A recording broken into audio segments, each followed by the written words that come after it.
sufficient ପିଇବ ହେଲା ଜାଣିଥିଲ କି ଆଉ ତାହେଲେ ଏ ଯୋଉ ଆମର କିଶୋର ବାଳିକା ଯୋଉ ଛୋଟ ଝିଅମାନେ ଅଛନ୍ତି ମାଟ୍ରିକ ପାଆନ୍ତି 12 ବର୍ଷ 15 ବର୍ଷରେ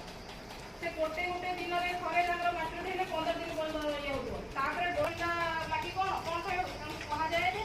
ଆମର ଯୋଉ ଆସୁଛି କିଶୋର ବାଳିକା ଏକ୍ସପ୍ରେସଟା ଆସୁନି ଏବେ କ'ଣ ପାଇଁ ହେଉଛି ବର୍ଷକୁ 24ଟା କ'ଣ ପାଇଁ ହେଉଛି ସବୁ ଏରିଆରେ କିନ୍ତୁ ତଥାପି ମୋତେ ଦୁଃଖ ଲାଗୁଛି ଲୋକକୁ